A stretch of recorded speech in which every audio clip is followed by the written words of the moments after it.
Hello everyone, welcome to जीवी foundation. आज हम बात करेंगे यहाँ पे कुछ इंपॉर्टेंट रे डायग्राम जो आपके board exam point of view के लिए काफ़ी इंपॉर्टेंट है।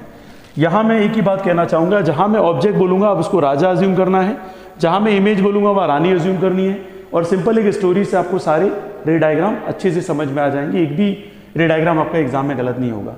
सबसे पहले मैं मान लेता हूँ कि जब राजा कब था, सी के ऊपर था, तो रानी कहाँ बनेगी, सी के नीचे। ठीक है, याद रखना, जब राजा सी के ऊपर है तो रानी कहाँ बनेगी, सी के नीचे, पहला केस। दूसरा, जब राजा सी और एफ के बीच में गया, ठीक है, तो रानी को पता चल गया कि राजा सी और एफ के बीच में, तो रानी सी के पीछे छुप गई।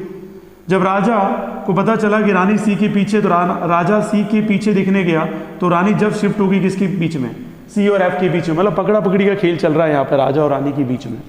ठीक है, और जब राजा को पता चला, ठीक है, रानी कहाँ पर है, उस महल के अंदर है, तो राजा एक ऐसा पॉइंट जानता है कि पूरे महल में उस पॉइंट पे खड़े रह के वो देख सकता है रानी को।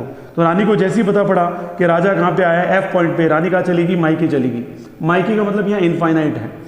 ठीक है, अब राजा को पता चल गया कि रानी कहाँ चली गई, मायके चली गई है, तो जब राजा मायके चला गया तो रानी कहाँ चली गई, वापस फोकस पे आ गई। और लास्ट केस में क्या होगा, जब ऐसा पॉइंट ढूंढा राजा ने कि दुनिया में कहीं पर भी हो, राजा किसको ढूंढ लेगा, रानी को ढूंढ लेगा। और यहाँ एक केस है कि राजा बहुत प्यार करता है किससे, रानी से, लेकिन रानी बिल्कुल भी प्यार नहीं करती राजा से।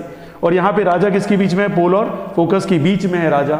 ठीक है, अब रानी के पास क्या सिचुएशन है कि वो शादी करना ही नहीं चाहती है और राजा इसको ढूंढ लेगा, तो रानी क्या कर लेती है, जोहर कर लेती है, क्योंकि यहाँ राजा अलाउद्दीन खिलजी है और रानी पद्मिनी है, आन बान शान के लिए जाने जाने वाली। तो ये बिल्कुल स्टोरी के थ्रू याद हो गया आपको 6 के 6 केस।